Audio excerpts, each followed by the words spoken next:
Ya Ali, yuk langsung, wahai Ali, man qara'a surat al-hasri. Lebih pendek nih. Surah al-hasyr itu sabbaha lillahi ma fis sama itu. Yang nanti ujungnya ada apa? Wal tanzur nafsum ma qaddamat liqat itu. Enggak, selembar setengah kalau nggak salah. Itu pokoknya separohnya Yasin.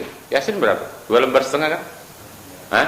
Kalau dikurang gede 2 lembar setengah ya? Surat al-hasyr itu ya selembar setengah kalau nggak salah. Apa selembar seperempat. Mendingan Yasin apa Al-Hasyr nih? Pak Jikandar udah mulai pendek nih. Cek dulu Ustadz, padilanya gede gak?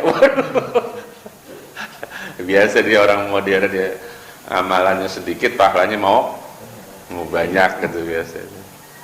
Iya. Apa kata Nabi? Ya Ali, man qara'a surat al-hasri. Man, adapun siapa orang itu qara'a membaca ya surat al-hasri, tapi bacanya kulla lailatin sekali, Pak. Tiap malam doang. Ringan ya. Kulla lailatin tiap malam. Ini kalau bisa, kalau udah tekun, kalau pas, aduh, semalam saya lupa baca surat al-hasyr, besoknya dikodok, Pak. Gitu. Dikodok lah, kodonya double, jangan sekali. Di Riyadhus Shalihin itu Nabi pernah apa? Ya uzur lah, malamnya enggak tahajud. Luar paginya Nabi sholatnya sampai 12 rakaat. Itu diteliti oleh ulama, ini apakah qadha? Ternyata bukan. Sebab bahasa qadha itu begini. Qadha itu kan utang tuh, Pak, bayar utang tuh. Hah? Kalau utangnya 2 kan bayarnya apa? 2. Tapi kenapa Nabi misalnya ngerjainnya 4 terus nggak dikerjain, kok bayarnya 12? Kalau cara sholat kan berarti ada ribanya itu dia. Hah? Ibaratnya begitu. Riba apa? Ziyadah, riba fudul namanya. Ternyata begini, itu ada psikologis ya, dari sisi orang yang pengen istiqomah. Jadi bagaimana jiwa ini harus kita hukum. Ketika kita di posisi yang sudah istiqomah, tiba-tiba nggak ngerjain, walaupun ada udzur, misalnya kayak ketiduran, terus lupa, kita hukum jiwa kita supaya kita lebih berhati-hati lagi. Itu tujuan kenapa ketika Nabi malamnya tidak tahajud 4 rakaat, siangnya ngerjain sampai 12 rakaat, dihukum. Persis seperti seorang ulama, kitabnya masih di sini, cuman di tengah, Minaus Saniyah, Imam Hanafi kalau nggak salah. Beliau pernah tidak ikut sholat jamaah maghrib apa isya, sekali ketinggalan tidak ikut sholat berjamaah, karena sudah istiqomah sholat berjamaah, satu saat dia nggak ikut sholat berjamaah. Itu saking menyesalnya dia kodok itu sholat jamaah isya 40 hari. Nah itu kan kayak nggak masuk akal ya. Pertama sholat isyanya, saya lupa isya atau maghrib, itu kan kalaupun nggak ikut berjamaah nggak ada masalah, yang penting kan sholat kan gitu, prinsipnya gitu ya. Tapi kenapa sebegitu menyesalnya Imam Hanafi ya? Mudah-mudahan kalau salah dikoreksi. Nah itu tadi, bukan sekedar fadilah. Kalau udah sekelas Imam Hanafi bukan fadilah. Betapa orang yang sampai derajat istiqomah itu mustaqim, itu harganya mahal sekali. Kalau udah kelas-kelas ulama kayak gitu mah udah kagak mikirin pahala, beda sama kita. Jadi penyesalan dia itu dia buktikan dengan mengkotor. Jadi dihukum, jiwanya dihukum dengan apa? Supaya jiwa ini punya perhatian, jangan sampai terulang lagi. Masya Allah. Ya kita kalau ada contoh-contoh kayak gitu, kayak kecil ibadah kita itu ya, kayak kita nggak ada apa-apanya. Ya memang begitu. Atau kasus cerita yang ada di surat Al-Muzammil, waktu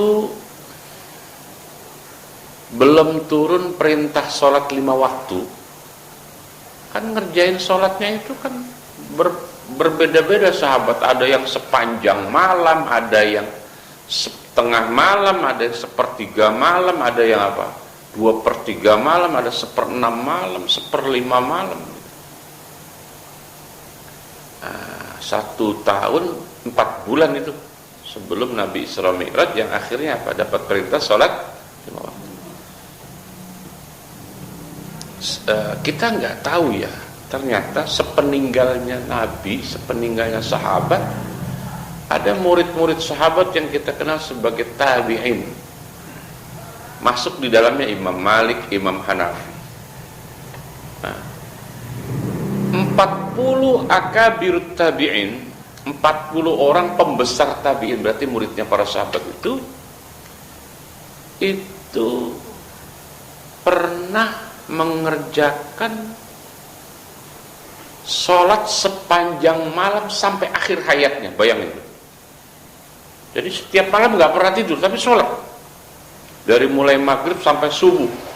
Ya kira-kira kalau maghrib ya pas sholat maghrib, habis maghrib sholat apa, nyambung terus, sholat isya ternyambung, semua sholat kerja. Ada 40. Masya Allah. Kita kalau melihat cerita-cerita kayak gitu ya, ya Allah, kalau kita baru mulai tahajud 4 rakaat, 8 rakaat, seminggu sekali atau seminggu 2 kali, atau ngelihat contoh-contoh kayak gitu, gak ada apa-apa. Kecil ibadah kita ya, maka wajar kalau di akhirat nanti derajat orang beda-beda. Nggak bisa sama dong derajat kita sama Nabi. Jangankan sama Nabi ya, sama kelas wali tabiin saja jauh ya. Paling kita pakai target minimal lah, yang penting nyeplos. Targetnya apa? Nyeplos kemana? Surga, jangan nyemplung lah, benar, yang penting nyeplos, jangan nyemplung lah, nyemplung yo. Nah itulah targetnya itu. Ya sering-seringlah kita baca kisah-kisah kayak gitu supaya jiwa kita itu ya nggak kebangetan paling ini paling itu. Karena kita sekarang hidup di zaman yang fenomena orang ibadahnya paling soalnya. Ya modelnya kayak gitu orang sekarang ya. Ya mau apa lagi? Yang ngaji kagak, apa kagak, nggak ada yang koreksi. Apa fadilahnya kalau orang baca surat Al-Hasyr setiap malam? Kafa syarrad dunya wal akhirah. Kafa niscaya apa? Ya Allah ya Karim. Kafa maknanya memberi jaminan atau menyelamatkan siapa Allah syarrad dunia, akan keburukan atau kejahatan dunia, wal akhirati, dan akhirat. Kafa itu mirip kayak tadi itu apa namanya, amanillah. Sama fadilahnya, sama. Yang istiqomah baca surat Al-Hasyr setiap malam, Allah kasih jaminan apa?